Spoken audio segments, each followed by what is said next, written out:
Hi guys, చాలా days అవుతుంది కదా మళ్ళీ వీడియో పెట్టక. అసలు ఎన్నిసార్లు అనుకుంటానో ఇప్పటి నుండైనా వీడియోస్ రెగ్యులర్గా పోస్ట్ చేయాలి అని, కానీ అది అవ్వట్లేదు. ఇంకా అది అవ్వదమ్మా అనిపిస్తుంది. ఈ రోజైతే నా ఈవినింగ్ రొటీన్ చూపిస్తాను. ఎప్పుడూ ఒకేలా ఉండదు. నా ఈవినింగ్ రొటీన్ అయితే ప్రతిరోజు చేంజ్ అవుతుంది.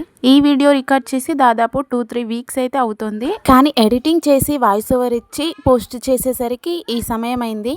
ఈ వీడియో రికార్డ్ చేసిన తర్వాత అయితే ఇంట్లో చాలా చేంజెస్ వచ్చాయి. ఇంట్లో కొన్ని వర్క్స్ జరిగాయి. పెద్దమ్మ పండుగ, చైతుగాడికి చెవులు కుట్టించడం, అలాగే పోచమ్మ తల్లి పండుగ, ఇవన్నీ పండుగలు కూడా అయిపోయాయి దాదాపు. ఇంకా ఇప్పుడు ఈ వీడియోకి ముహూర్తం అయితే వచ్చింది వాయిస్ ఓవర్ ఇవ్వడానికి. లైఫ్ అయితే చాలా బిజీ అయిపోయింది సడన్ గా ఒక్కసారిగా. అమ్మో, అన్నింటినైతే ఒక్కదాన్ని మేనేజ్ చేయలేకపోయాను. అందుకే మా అమ్మనైతే పిలిచాను ఇంటికి. నాకు ఏం తోచట్లేదు అనిపించినప్పుడు, ఇంకా నా వల్ల కాదు, అసలు ఏం చేయాలో అర్థం కానప్పుడు, నాకు ఏదైనా కష్టాల్లో ఉన్నప్పుడు మా అమ్మ నా పక్కన ఉండాల్సిందే. నిజంగా మా అమ్మ లేకపోతే నేను ఏమైపోయేదాన్నో. ఇంకా నా ఈవినింగ్ రొటీన్ విషయానికి వస్తే, నా చైతుగాడి అల్లరి ఎక్కువగా ఉంటుంది, పని తక్కువగా ఉంటుంది. ఇంకొకటి అయితే ఇంట్లో పని అయితే స్టార్ట్ చేసేసి అన్ని వర్క్స్ అయితే కంప్లీట్ చేసేసుకుంటాను. నాకు కొన్ని సార్లు అనిపిస్తుంది బయట వర్క్ చేసి మంచిగా మనీ సంపాదించుకోవడం బెటర్ అని. ఎందుకంటే ఇప్పుడు చిన్నపిల్లలు ఉన్నప్పుడు చిన్నపిల్లల్ని పట్టుకొని ఇంట్లో వర్క్స్ అన్ని చేసుకుంటూ టైంకి అన్నీ చూసుకుంటూ ఉంటే పేరుండదు. ఎందుకంటే మనీ రావు కదా. ఇంట్లో ఏం చేస్తుంది, ఖాళీగానే ఉంది కదా అంటారు కొంతమంది. ఖాళీగా ఉన్నామా, మరి పాపని ఎవరు పట్టుకుంటున్నారు, ఇంట్లో వర్క్స్ అన్ని ఎవరు చేసుకుంటున్నారు, అవన్నీ అనాలనిపిస్తుంది. ఓకే, ఇంకా ఫాస్ట్గా గిన్నెలు అయితే తోమేసి ఇల్లులు అయితే ఊడ్చేసాను.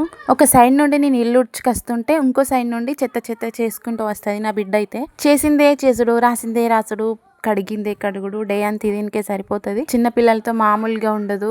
ఎవరైనా ప్లానింగ్ చేసేటప్పుడు ఆలోచించి ప్లానింగ్ చేయండి. ఏవైనా గోల్స్ లాంటివి ఏవైనా సాధించాలి అనుకునే వారైతే కొంచెం టైం తీసుకోండి అని నేనైతే చెప్తాను. అలా అని మళ్ళీ ఏదో ఊహించుకోకండి, నేను మీ మంచి కొరకే చెప్తున్నాను.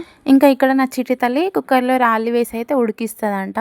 అలా ఒకదాని తర్వాత ఒకటి పని ఒడవదన్నమాట ఇంట్లో. యాక్చువల్గా నేను ఈ వీడియో డిలీట్ చేయాలనుకున్నాను, ఇక్కడ మందం కట్ చేయాలి అనుకున్నాను. బట్ క్యూట్గా ఉంది కదా, తను ఎంత ముద్దుగా తనని తాను చూసుకుంటూ నవ్వుకుంటుంది అని అలాగే క్లిప్ అయితే పెట్టేశాను. అసలు చాలా ముద్దుగా అనిపిస్తుంది నా బంగారు తల్లి. ఒక ఇండియన్ మదర్గా అసలు మన ఇండియన్ మదర్స్ అందరూ ఎందుకు ఇలా ఉంటారో నాకైతే నేను మదర్ అయ్యాకే అర్థమైంది. అవన్నీ తర్వాత మాట్లాడుకుందాం, కానీ ఇంకా బయట అయితే ఊడ్చేసాను. ఇంకా నా చిట్టి తల్లి ఫోన్ ని పట్టుకొని అయితే పరిగెత్తుతుంది. నా భయం ఏంటి అంటే, ఉన్నదే ఒక ఫోను, దాన్ని కూడా తను ఎక్కడో పడేసిందంటే, పగిలిందంటే మళ్ళీ 20,000-40,000 వరకు మధ్యలో ఖర్చు అవుతుంది కదా. అంత మన ఎక్కడ నుండి తెస్తాం. ఇంకా ఎంత ముద్దుగా పడుకొని కాలాడిస్తూ ఎంత ముద్దుగా చేస్తుంది.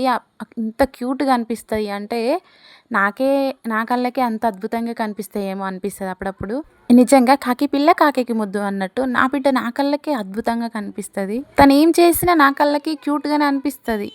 ఒక్కొక్కసారి చాలా బీభత్సంగా కోపం కూడా వస్తుంది అనుకోండి, అది వేరే మ్యాటర్. ఇంకా బయట అయితే చాలా పీస్ఫుల్గా ఆడుకుంటుంది చాలాసేపు. సాయంత్రం ఇది సమ్మర్ కాబట్టి ఇంట్లో ఎక్కువసేపు అయితే ఉండలేము. బయట నీట రాగానే బయటకు అయితే వచ్చేసి ఆడుకుంటాము అంటున్నావు, నువ్వు కూడా ఆడుకుంటావా అక్క అని అయితే మీరు అనుకోవచ్చు. కామన్, నిజంగానే గాయస్, నేను కూడా ఆడుకుంటా బోలాట. ఇంకా వీడియోలో ఎంత క్యూట్గా దెబ్బలు కొడతా అని అంటుందో చూడండి.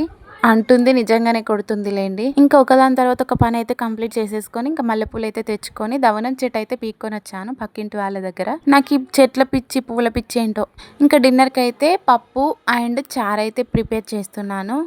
రైస్ పెట్టేసి చారు అయితే ప్రిపేర్ చేశాను. ఇంకా అన్ని వర్క్స్ అయితే కంప్లీట్ చేసేసుకొని చైతుగాడికి స్నానం చేపించి నేను స్నానం చేశాను. ఆ రోజు అలా గడిచిపోయింది. ఇంకా ఈ వీడియోకి అయితే ఇంతే. ఇంకా ముందు పెద్దమ్మ తల్లి పండగ బోనాల్లో ఏదైతే వీడియోస్ కొన్ని అయితే వస్తాయి. ఇంకా మా ఆడపడుచులు అయితే పండుగకి వచ్చారు. ఈ వీడియోకి ఇంకా ఇంతే. Thank you for watching. Please like, share and subscribe. నేను నా బెస్ట్ ఇవ్వడానికి ట్రై చేస్తున్నాను వీడియోస్లో. ఓకే, ఇంకా thank you for watching. Bye.